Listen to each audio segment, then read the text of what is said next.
नमस्कार दोस्तों, अगर आपने भी दिल्ली कैपिटल और रॉयल चैलेंजर्स बेंगलोर के बीच खेला गया ये जबरदस्त मुकाबला देखा है तो वीडियो को लाइक जरूर करें।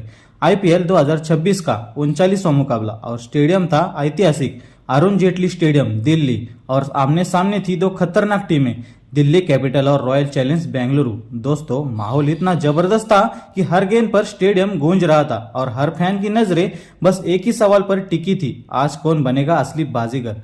टॉस हुआ और बाजी मारी आरसीबी के कप्तान रजत पाटीदार ने और उन्होंने बिना देर किए पहले गेंदबाजी का फैसला लिया और यही से शुरू हुआ असली गेम। मुकाबला शुरू होते ही ऐसा लगा जैसे आज रन बरसने वाले हैं। दिल्ली की ओर से ओपनिंग करने उतरे केएल राहुल और साहिल पारक, दोनों बल्लेबाजों पर जिम्मेदारी साफ थी, टीम को एक तेज और धमाकेदार शुरुआत दिलानी होगी। लेकिन दोस्तों, जो हुआ उसने पूरे मैच का माहौल ही बदल दिया।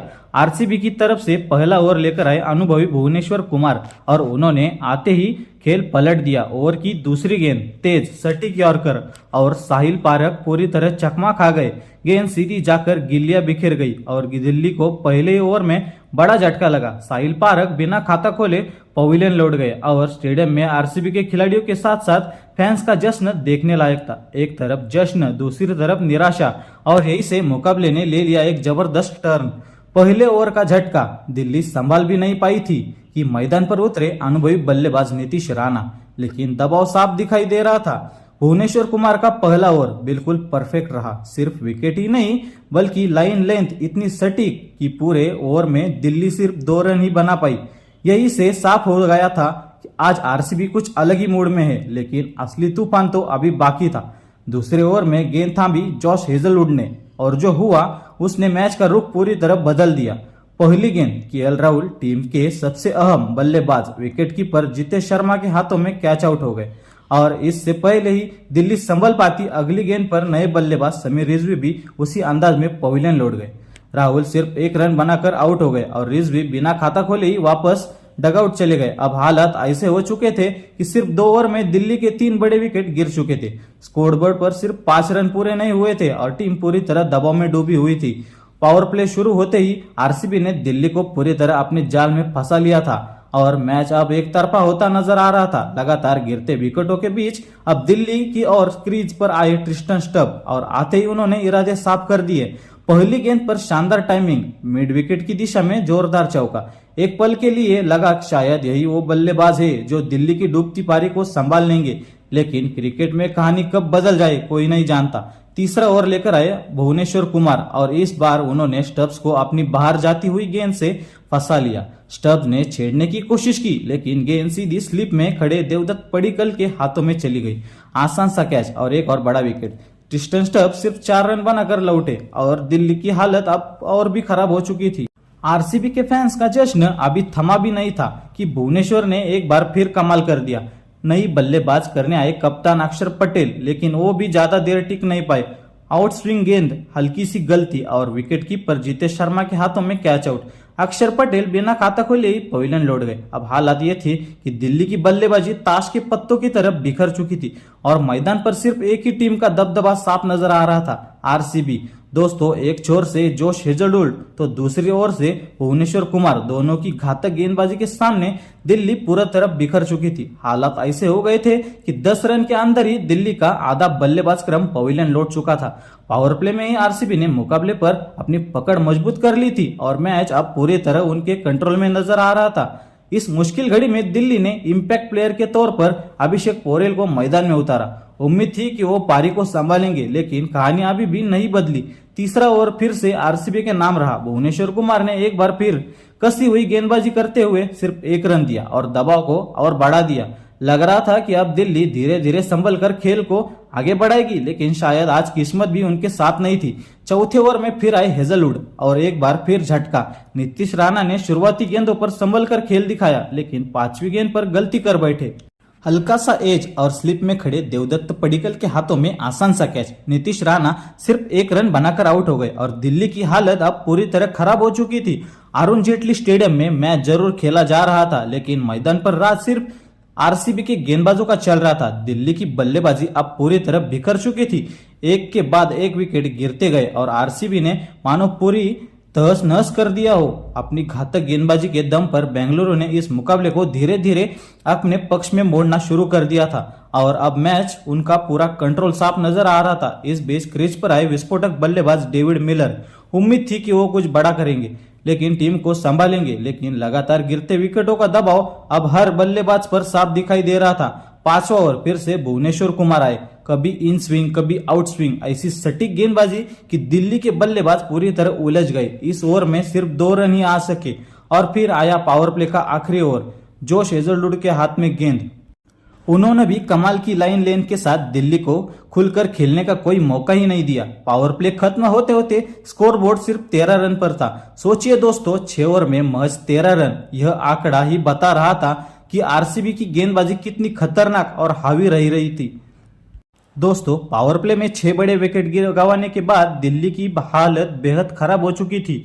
जैसी तैसी तेज शुरुआत चाहिए थी, वो पूरी तरह नाकाम रही। लेकिन मुकाबला अभी खत्म नहीं हुआ था। सामने आरसीबी जैसी मजबूत टीम थी और अगर वापसी करनी थी तो अब एक बड़ी साझेदारी बेहद जरूरी थी। क्रीज पर मौजूद थे अभिषेक पोरेल और डेविड मिलर और यही से कहानी में थोड़ा बदलाव देखने को मिला। पावर प्ले के बाद आया 7वां ओवर, गेंदबाजी पर रसिकदार और इस बार अभिषेक पोरेल ने जवाब दिया। दूसरी गेंद पर शानदार पुल शॉट लगाते हुए सीधा चौका लगाया। फिर चौथी गेंद पर डेविड मिलर ने भी अपना क्लास दिखाया, खूबसूरत कवर ड्राइव और गेंद सीधी बाउंड्री के पार। पहली बार लगा कि दिल्ली भी मुकाबले में वापसी कर रही है। इस ओवर में आए 12 रन। इसके बाद 8वें ओवर में रोमारियो शेपर्ड आए और पोरेल ने एक बार फिर आक्रामक अंदाज दिखाया, जोरदार पुल शॉट और एक और चौका।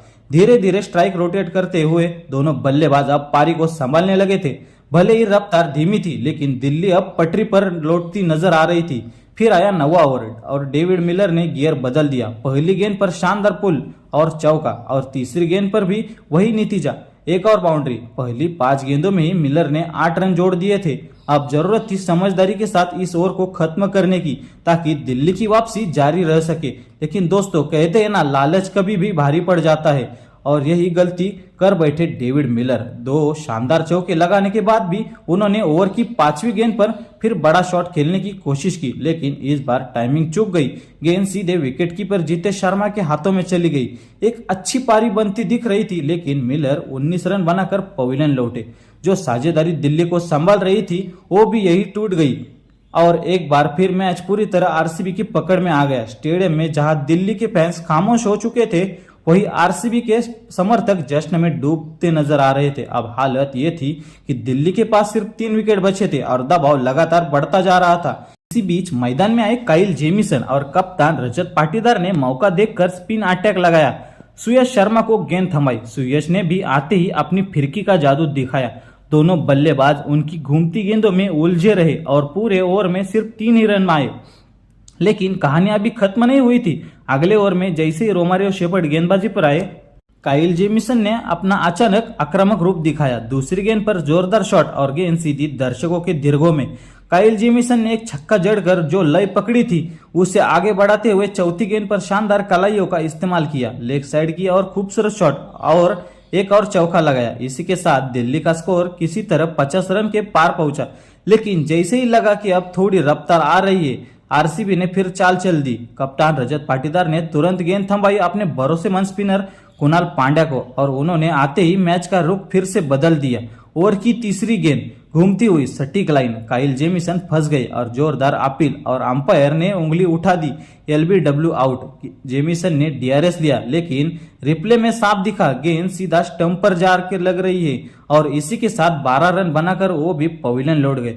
अब हालात ये थे कि दिल्ली का कोई भी बल्लेबाज क्रीज पर टिक कर खुद को साबित नहीं कर पा रहा था। जो भी आ रहा था कुछ देर बाद वापस जा रहा था। आरसीबी के तेज गेंदबाज हो या स्पिनर, हर कोई कहर बरसा रहे थे और अब स्थिति इतनी खराब हो चुकी थी कि दिल्ली के लिए पूरे 20 ओवर खेलना भी मुश्किल नजर आ रहा था। एक छक्का जिसने मैच में फिर से हलचल मचा दी। जी हाँ दोस्तों, अब हालात इतने खराब हो चुके थे कि दिल्ली के पास सिर्फ आखिरी 2 बल्लेबाजी बचे थे।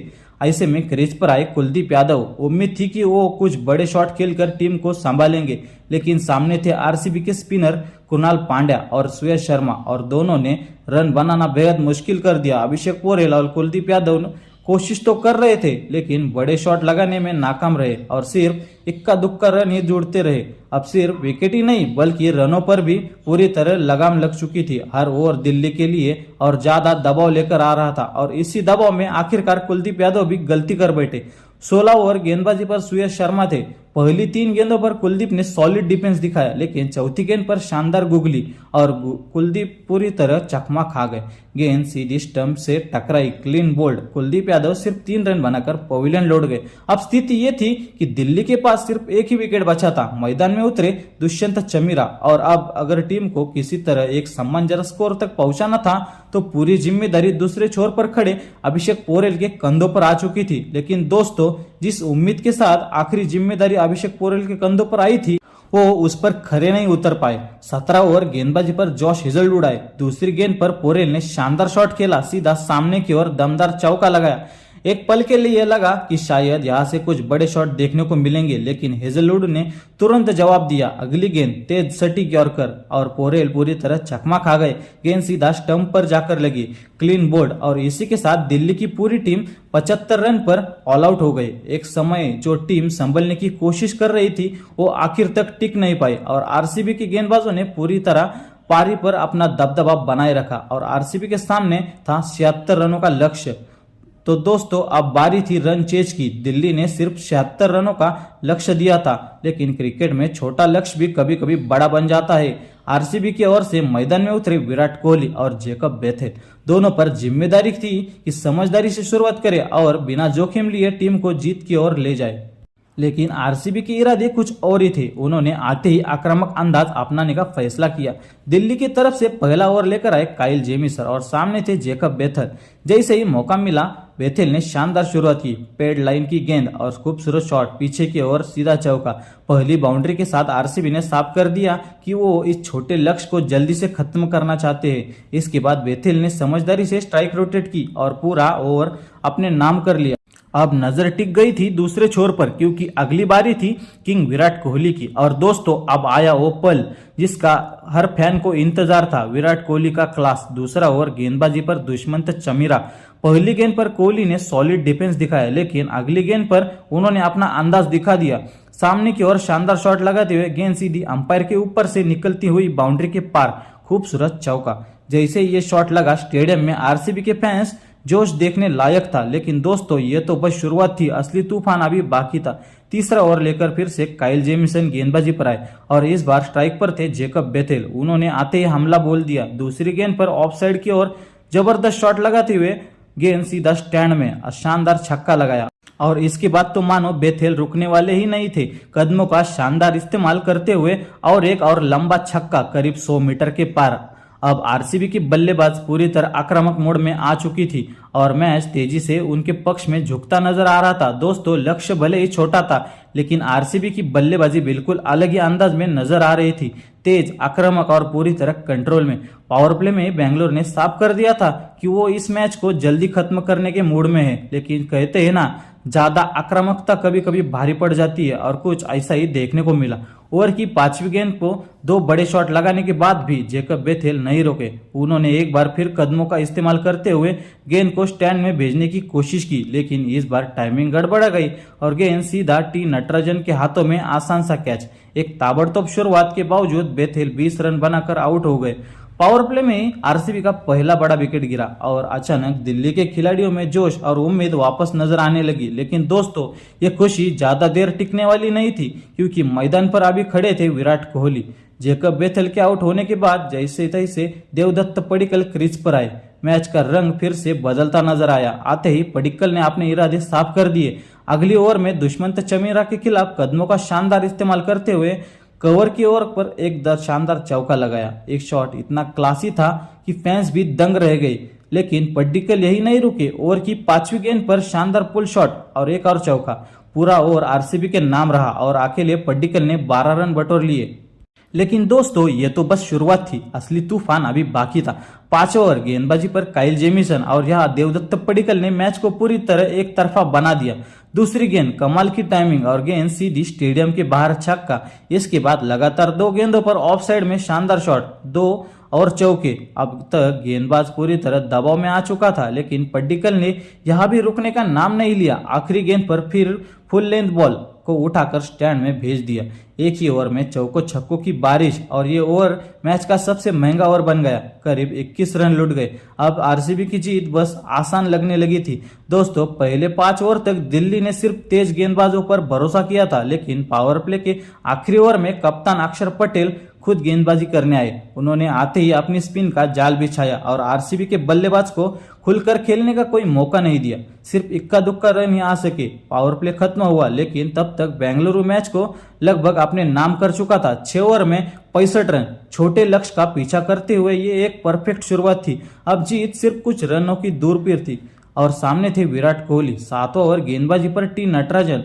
कोहली ने बिना कोई जोखिम लिए सामने की ओर 2 छक्के जड़कर मुकाबला अपने नाम किया और इसी के साथ आरसीबी ने यह मुकाबला 9 विकेट से अपने नाम कर लिया। तो दोस्तों, वीडियो पसंद आया हो तो लाइक करें, अपनी राय कमेंट में जरूर बताइएगा और ऐसे ही शानदार क्रिकेट अपडेट्स के लिए चैनल को सब्सक्राइब करना ना भूलें। धन्यवाद।